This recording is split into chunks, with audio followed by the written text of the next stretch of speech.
ಬೆಂಗಳೂರಿನ ಅಶುದ್ಧವಾದಂಥ ನೀರು ನಮ್ಮಲ್ಲಿ ಹರಿತಾ ಇದೆ. ನಮ್ಮ ಕ್ಷೇತ್ರ 2 ಭಾಗ ಆಗಿದೆ. ನೀವೆಲ್ಲ ಆರೋಗ್ಯದಲ್ಲಿ ನರಳ್ತಾ ಇದ್ದೀರಿ, ನನಗೆ ಅರಿವಿದೆ.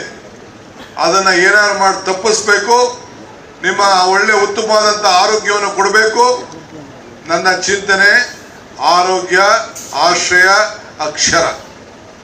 ನಮ್ಮ ಮಕ್ಕಳು ಬೆಂಗಳೂರಿನಲ್ಲಿ ಯಾವ ರೀತಿ ವಿದ್ಯಾಭ್ಯಾಸ ಸಿಗ್ತಾ ಇದೆ, ಅದೇ ವಿದ್ಯಾಭ್ಯಾಸ ನಿಮ್ಮ ಮಕ್ಕಳಿಗೆ ಸಿಗಬೇಕು. ಬೆಂಗಳೂರಿಗೆ ವಲಸೆ ಹೋಗಬಾರ್ದು, ಕನಕಪುರಕ್ಕೆ ವಲಸೆ ಹೋಗಬಾರ್ದು. ನಮ್ಮ ತಲೆ ಮೇಲೆ ಆಕಾಶ ಇದೆ, ಆಕಾಶಕ್ಕೂ ಮಧ್ಯಕ್ಕೂ ನಮ್ಮಿಬ್ಬರಿಗೂ ಇರೋಂಥ ಮಧ್ಯದಲ್ಲಿ ನಿಮ್ಮೆಲ್ಲ ಆಕಾಶದ ತಲೆ ಮೇಲೆ, ನಿಮ್ಮ ತಲೆ ಮೇಲೆ ಒಂದು ಸೂರನ್ನ ಕೊಡಿಸ್ಬೇಕು ಅನ್ನೋದು ಕೂಡ ನನ್ನ ಸಂಕಲ್ಪ. ಅದಕ್ಕೋಸ್ಕರನೇ ಇಡೀ ರಾಜ್ಯದಲ್ಲಿ ಈಗ ತುಗಣಿ ಪಕ್ಕದಲ್ಲಿ ಹೆಡ್ ಕ್ವಾರ್ಟರ್ಸ್ ನಲ್ಲಿ ಒಂದು ನಮ್ಮದೇ ಆದಂತ ಒಂದು ಸರ್ಕಾರಿ ಮೆಡಿಕಲ್ ಕಾಲೇಜ್, ತಾಯಿ ಮಗು ಹಾಸ್ಪಿಟ್ಲ್, ಇನ್ಫೋಸಿಸ್ ಅವ್ರು ಕೇಳಿ ಸುಮಾರು 60 ಕೋಟಿ ವೆಚ್ಚ ರೂಪಾಯಿದ ಹಾಸ್ಪಿಟಲ್ ಅನ್ನ ನನ್ನ ತಾಯಿ ಮಕ್ಕಳ ಹಾಸ್ಪಿಟಲ್ ಕಳಿಸಿರೋದು ನಿಮ್ ಕಣ್ಣಿಗೆ ಸಾಕ್ಷಿಯಾಗಿ ಇವತ್ತು ಉಳ್ಕೊಂಡಿದೆ. ಹಂಗೆ ಇವತ್ತು 800,000 ಕೋಟಿ ರೂಪಾಯಿ ಆಗ್ತದೆ ಆ ಮೆಡಿಕಲ್ ಕಾಲೇಜು. ನೋಡಿ, ಯಾರೋ ಸ್ವಲ್ಪ ಜಾಗ ಬಿಟ್ಟು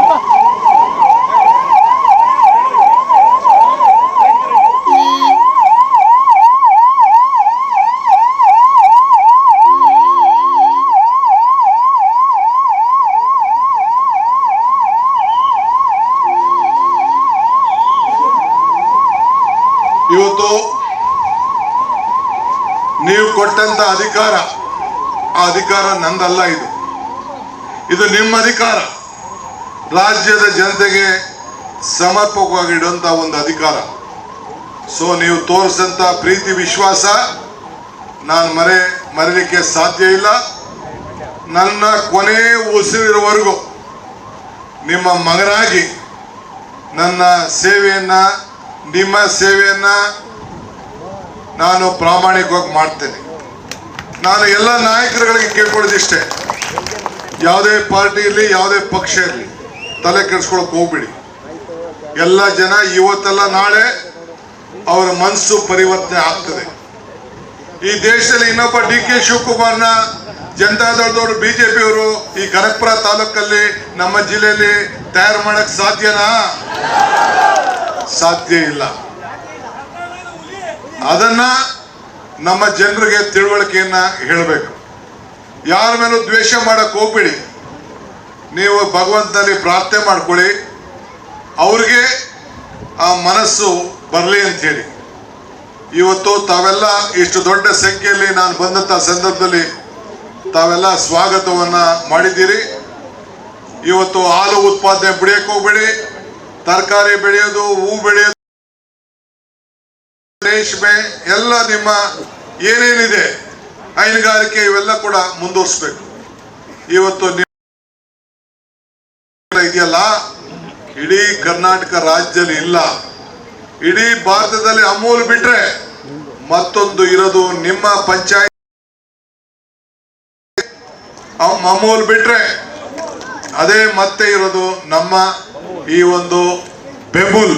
ಯಾವುದು? ಬಮೂಲ್. ಬಮೂಲ್ ಅಂದ್ರೇನು? ಬೆಂಗಳೂರು ಹಾಲು ಉತ್ಪಾದಕರ ಯೂನಿಯನ್ ಸಂಘ ಅದಿದೆ. ಅದು ನೀವೆಲ್ಲ ಸೇರಿ ಕೊಟ್ಟಿರೋಂಥ ಮಾಡಿರೋಂಥ ವಿಚಾರ.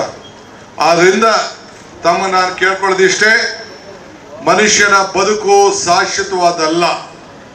ನಾನು ಯಾವತ್ತು ನಾನು ಶಾಶ್ವತ ಇಲ್ಲ, ನೀವು ಶಾಶ್ವತ ಅಲ್ಲ. ಆದ್ರೆ ನಾವು ಬಿಟ್ಟೋದಂತ ಸಾಕ್ಷಿ ಗುಡ್ಡೆಗಳು ಶಾಶ್ವತ. ನನ್ನ ಬಂಡೆ ಅಂತ ಕರೀತಾರೆ. ಯಾವ ಕಲ್ಲು ಹೊಡೆಯಕ್ ಹೋಗಿದ್ದೆ ಇಲ್ಲಿ? ಯಾವ್ದಾದ್ರು ಹೊಡೆದಿದ್ದ ಇಲ್ಲಿ? ನಮ್ಮ ಭೂಮಿಲಿ ಇದೆ ಕಲ್ಲು, ಇಲ್ಲ ಅಂತ ಹೇಳಿದ್ರು. ಅದು ನಿಲ್ಸ್ಬಿಟ್ಟ ನಾವು. SM ಕೃಷ್ಣ ಕಾಲದಲ್ಲಿ ಏನೋ 4-5 ಕಲ್ಲು ನನ್ನ ತಮ್ಮ ಹೊಡೆಸಿದ್ದ ನಮ್ಮ ಜಮೀನಲ್ಲಿ, ಬೇರೆ ಜಮೀನಲ್ಲ. ಅದನ್ನು ನಿಲ್ಸ್ಬಿಟ್ಟ, ಯಾಕೆ ಸುಮ್ಮನೆ ಅಂತೇಳಿ. ಆ ಬಂಡೆ ಏನಾಯ್ತು? ಆ ಕಲ್ಲು ಪ್ರಕೃತಿ, ಅದನ್ನ ಕಡೆದರೆ ಆಕೃತಿ. ಇವತ್ತು ನನ್ನ ಪೂಜೆ ಮಾಡಬೇಡಿ. ಆ ವಿಧಾನಸೌಧದ ಚಪ್ಪಡಿ ಕಲ್ಲು ಮೇಲೆ ನೀವೆಲ್ಲ ಕೂಡ ನಡೆದು ಅಧಿಕಾರವನ್ನ ನೀವು ಅನುಭವಿಸಿ ಜನರ ಸೇವೆಯನ್ನ ಮಾಡಬೇಕು. ಆ ಕೆಲಸನ ತಾವೆಲ್ಲ ಕೂಡ ಶ್ರದ್ಧರಾಗಬೇಕು. ಇಷ್ಟು ದೊಡ್ಡ ಸಂಖ್ಯೆಯಲ್ಲಿ ಎಲ್ಲ ಹಿರಿಯರು ಕೂಡ ಮಾಡಿದ್ದೀರಿ. ನನ್ನ ಶಕ್ತಿ ನೀವೇ, ನನ್ನ ಬದುಕು ನೀವೇ, ನನ್ನ ಉಸಿರು ನೀವೇ. ನನ್ನ ಸ್ವಾಭಿಮಾನದ ಬದುಕಿನಲ್ಲಿ ಎಲ್ಲ ಕಷ್ಟದಲ್ಲೂ ಕೂಡ ನೀವು ನೆರವಾಗಿದ್ದೀರಿ, ನನ್ನ ಸುಖದಲ್ಲೂ ಕೂಡ ನೆರವಾಗಿದ್ದೀರಿ. ನಿಮ್ಮ ಸೇವಕನಾಗಿ ಸದಾ ಮುಂದುವರ್ತೇನೆ. ಆದಷ್ಟು ಕೂಡ ಮುಂದಿನ ದಿನದಲ್ಲಿ ಇನ್ನೂ ಅನೇಕ ಕಾರ್ಯಕ್ರಮಗಳ ರೂಪಿಸ್ತೇನೆ. ಒಂದು ಹುಷಾರಾಗಿರಿ, ಈಗ SIR ಅಂತ ಬಂದಿದೆ. SIR ಏನಂದ್ರೆ ಮತ್ತೊಬ್ರು ಮತದಾರ ಪರೀಕ್ಷೆಯನ್ನ ಮಾಡ್ತಾರೆ. ನಂದು ಓಟ್ ಇದೆ, ಬೆಂಗಳೂರಲ್ಲಿ ಓಟ್ ಇದೆ ಅಂತ ಹೋದ್ರೆ ನಿಮ್ಗೆ ಯಾರು ಮುಂದಕ್ಕೆ ಕರೆಂಟ್ ಸಿಕ್ಕುದಿಲ್ಲ, ಗೃಹಲಕ್ಷ್ಮಿ ಸಿಕ್ಕುದಿಲ್ಲ, ಗೃಹಜ್ಯೋತಿ ಸಿಕ್ಕುದಿಲ್ಲ, ಅಕ್ಕಿ ಸಿಕ್ಕುದಿಲ್ಲ, ಯಾವುದು ಸಿಕ್ಕುದಿಲ್ಲ. ಮತ್ತೆ ಇನ್ನೊಂದು 15 ದಿನ 20 ದಿನದಲ್ಲಿ ನಿಮ್ಮ ದಾಖಲೆಗಳನ್ನ ರೆಡಿ ಮಾಡ್ಕೊಡ್ರಿ. ಮತ್ತೆ ನಿಮ್ಮ ಮತದ ಹಕ್ಕಿಗೆ ನೀವು ಓಟನ್ನ ಹಾಕ್ಬೇಕು. ಅದೇ SIR. ಈಗ ಇವು ವೆಸ್ಟ್ ಬೆಂಗಾಲಲ್ಲಿ 90 ಲಕ್ಷ ಓಟ್ ತೆಗೆದಾಕ್ಬಿಟ್ರು, 60 ಲಕ್ಷ ಓಟನ್ನ ತಮಿಳುನಾಡು ತೆಗೆದಾಕ್ಬಿಟ್ರು. ಹುಷಾರ್, ಯಾಮಾರಕ್ಕೆ ಹೋಗ್ಬಿಡಿ. ಯಾರು ಎಲ್ಲ ಬೆಂಗಳೂರಲ್ಲಿ ಎಲ್ಲ ಇರಲಿ, ಒಂದು ಓಟು ನಿಮ್ಮ ಊರಲ್ಲಿ ಇಟ್ಕೊಳ್ಳಿ. ನಿಮ್ಮ ಊರಲ್ಲಿ ಇಟ್ಕೊಂಡ್ರಾಗ ನಿಮ್ಗೆ ಹಕ್ಕಿ ಸಿಗ್ತದೆ, ಗೃಹಲಕ್ಷ್ಮಿ ಸಿಗ್ತದೆ, ಗೃಹಜ್ಯೋತಿ ಸಿಗ್ತದೆ. ಎಲ್ಲ ಕಡೆ ಬೆಂಗಳೂರಿನಲ್ಲಿ ಯಾವ ರೀತಿ ವಿದ್ಯಾಭ್ಯಾಸ ಸಿಗ್ತಾ ಇದೆಯೋ ಆ ರೀತಿ ನಾನೀಗಾಗಲೇ CSR ಶಾಲೆಗಳನ್ನ ನಮ್ಮ ತಾಲೂಕಲ್ಲಿ, ನಮ್ಮ ಜಿಲ್ಲೆಗಳಲ್ಲಿ ಕಟ್ಸ್ತಾ ಇದ್ದೀನಿ. ಅದಕ್ಕೆಲ್ಲ ನಿಮ್ಮ ಮಕ್ಕಳನ್ನ ಇಲ್ಲೇ ಸೇರಿಸ್ಕೊಂಡು ಹೋಗಿ ತಾವು ತೋರಿಸಿದಂಥ ದಾರಿಲಿ ನಾನು ನಡೀತೀನಿ. ನನ್ನನ್ನು ಭೇಟಿ ಮಾಡೋಕ್ಕೆ ನೀವು ಬಂದಾಗ ನಿಮ್ಮನ್ನು ಭೇಟಿ ಮಾಡೋಕ್ಕೆ ನಾನು ಆಗದೇ ಇರ್ಬೋದು. ಹೊರಗಡೆ ಒತ್ತಡ, ಅಧಿಕಾರಿಗಳ ಒತ್ತಡ ನೋಡಿ. ಈಗ ಎಷ್ಟೋ ಪೊಲೀಸವರೆಲ್ಲ ಅಡ್ಡಾಗ್ತಾ ಇದ್ದಾರೆ. ನಾನು ಅವ್ರಿಗೆ ಹೇಳಿದ್ದೀನಿ, ನನ್ನ ಅಧಿಕಾರ ಏನಿದ್ರು ಆ ಕಬಾಡಿಯಿಂದ ಮೇಲೆ. ಇಲ್ಲಿ ಅದನ್ನು ಮಾಡಕ್ಕೆ ಹೋದ್ರೆ ಅದನ್ನು ನಮ್ಮ ಜನ ಬಿಡುದಿಲ್ಲ. ಇಲ್ಲಿ ಅವರ ಸೇವಕ ನಾನಿಲ್ಲಿ. ಯಾರು ಇಲ್ಲಿ ಬಾಂಬ್ ಹಾಕುದಿಲ್ಲ. ಹಾಕ್ತೀರಾ ನೀವು? ಯಾವ ಬಾಂಬ್ ಹಾಕುದಿಲ್ಲ. ನನಗೆ ನೀವೇ ನನ್ನ ಗನ್ಮೇನು, ನೀವೇ ನನ್ನ ಸ್ನೇಹಿತರು, ನೀವೇ ನನ್ನ ಅಣ್ಣ ತಮ್ಮದಿರು, ನೀವೇ ಬಂದಿಲ್ಲ. ಸೊ ಅದರಿಂದ ನನ್ನ ರಕ್ಷಣೆ ಕಾಪಾಡಕ್ಕೆ ನೀವೆಲ್ಲ ಕೂಡ ಇದ್ದೀರಿ. ಒಳ್ಳೆ ಅಧಿಕಾರಿ ಇದ್ದಾರೆ, ಗಲಾಟೆ ಮಾಡ್ಕೊಳಕ್ ಹೋಗ್ಬಿಡಿ.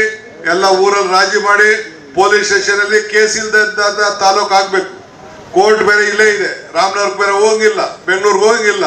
ಹೆಚ್ಚು ಕಮ್ಮಿ ಆದ್ರೆ ನಿಮ್ಗೆ ತೊಂದರೆ ಆಗ್ತದೆ. ಅದಕ್ಕೆ ಅವಕಾಶ ಕೊಡದೆ ಎಲ್ಲರೂ ಕೂಡ, ನಾನು ದಳದ ಕಾರ್ಯಕರ್ತರಿಗೆ, BJP ಕಾರ್ಯಕರ್ತರಿಗೆ ಹೇಳ್ತೀನಿ, ನನ್ನ ಹೃದಯ, ನನ್ನ ಮನೆ ಎಲ್ಲರಿಗೂ ಕೂಡ ತೆರೆದಿದೆ. ಇಲ್ಲೇ ಒಬ್ಬ ಅಧಿಕಾರಿನ, ಒಬ್ಬ KS ಅಧಿಕಾರಿಗಳನ್ನ ನಿಮ್ಮ ಸೇವೆ ಮಾಡ್ಲಿಕ್ಕೆ ಇಲ್ಲಿ ಕೊಟ್ಟಿದ್ದೀನಿ. ಇಲ್ಲಿ ಯಾರು ಬಂದು ಅರ್ಜಿ ಕೊಡ್ತೀರಿ ಅವ್ನು ಬಂದು ಬೆಂಗಳೂರು ತಲ್ಸ್ತಾರೆ. ನಾನೇ ಅರ್ಜಿ ನೋಡಿ ಏನೇನು ಆದೇಶ ಕೊಡಬೇಕು ನಾನು ಆದೇಶ ಕೊಡುವಂತ ಕೆಲಸ ನಾನು ಮಾಡ್ತೀನಿ. ನಿಮ್ಮ ಪ್ರೀತಿ ವಿಶ್ವಾಸ ಇರಲಿ. ಹೆಚ್ಚಿಗೆ ಟೈಮ್ ಕೊಡಕ್ ಆಗದೆ ಇರ್ಬೋದು. ಇಡೀ ರಾಜ್ಯನ ನಾನು ಸುತ್ತಬೇಕಾಗಿದೆ. ಮತ್ತೆ 2028ಕ್ಕೆ ಬರ್ಬೇಕು ತಾನೆ? 2028ಕ್ಕೆ ಬರ್ಬೇಕಾಗ್ತಾನೆ. ಬರೀ 2 ವರ್ಷದ ಮುಖ್ಯಮಂತ್ರಿ ನೀವು ನೋಡ್ಬೇಕಾ? 2028ಕ್ಕೆ ಬರ್ಬೇಕಾದ್ರೆ ನನಗೆ ಬಿಡುವು ಮಾಡಿಕೊಡ್ಬೇಕು. ನಿಮ್ ಕೆಲಸ ಕಾರ್ಯಗಳನ್ನ ನೋಡ್ತೇನೆ. ಎಲ್ಲೋದ್ರು ಕನಕಪುರದವರು ಅಂತ ಅಂದ್ರೆ ಯಾರ ಕ್ಷೇತ್ರ ಅಂತ ಹೇಳ್ತಾರೆ? ಮುಖ್ಯಮಂತ್ರಿ ಕ್ಷೇತ್ರ ಅಂತ ಹೇಳ್ತಾರೆ. ಹಿಂದೆ ರಾಮಕೃಷ್ಣ ಹೆಗಡೆ ಅವರು ಇಲ್ಲಿ ನಿಂತಾಗ ಇಲ್ಲಿ ಕಾಂತರಾಜ್ ಅರಸವರು ಇಲ್ಲ, ಈ ಭಾಗದವರು. ಇನ್ನು ಅನೇಕ ನಾಯಕರಿಲ್ಲ. ಟೋಣಿ ಪುರುಷ, ಇದು ನಮ್ಮ ಶ್ರೀನಿವಾಸಲ್ಲಿ ಪುರುಷ ಮೇಲೆ ಇದೆ. ಅವನು TPSMS ದಳದಿಂದ ಗೆದ್ದಿದ್ದ. ನಾನು ಕಾಂಗ್ರೆಸ್ಸಿಂದ, ನಾನು ಕಂಠಿಯವರು ಕಾಂಗ್ರೆಸ್ಸಿಂದ ಗೆದ್ದಿದ್ದು ರಾಮಕೃಷ್ಣ. ಅಲ್ಲಿಂದ ನನ್ನ ರಾಜಕಾರಣ ಪ್ರಯಾಣ ಆಗಿ ಇಲ್ಲಿವರೆಗೂ ಮುಟ್ಟಿದ್ದೀನಿ. ಈ ಮುಟ್ಸಿರೋರು, ವಿಧಾನ ಕುಣಿಸಿರೋರು, ಅಧಿಕಾರ ಕೊಡಿಸಿರೋರು ನೀವು. ನಿಮ್ಗೆ ಒಳ್ಳೇದಾಗಬೇಕು. ನಿಮ್ಮ ಆಶೀರ್ವಾದ ಸದಾ ಇರಲಿ. ನಿಮ್ಮ ಮಗ, ತಾಯಂದಿರು ಎಲ್ಲರೂ ಕೂಡ ನಿಮ್ಗೆಲ್ಲ ಆಶೀರ್ವಾದ ಇರಲಿ ಅಂತ ಹೇಳಿ ನಾನು ಪ್ರಾರ್ಥಿಸಿ ನಿಮ್ಮೆಲ್ಲರಿಗೂ ಶುಭ ಮಾಡ್ತೇನೆ. ಅರ್ಸುಗಳೇ ನಮಸ್ಕಾರ, ಎಲ್ಲರಿಗೂ ನಮಸ್ಕಾರ. ಹಿರಿಯರು ಎಲ್ಲರೂ ಕೂಡ ನಮಸ್ಕಾರ. ಎಲ್ಲ ಹಿರಿಯರಿಗೆ, ತಾಯಂದಿರು ಕೂಡ ಎಲ್ಲ ನಮಸ್ಕಾರ.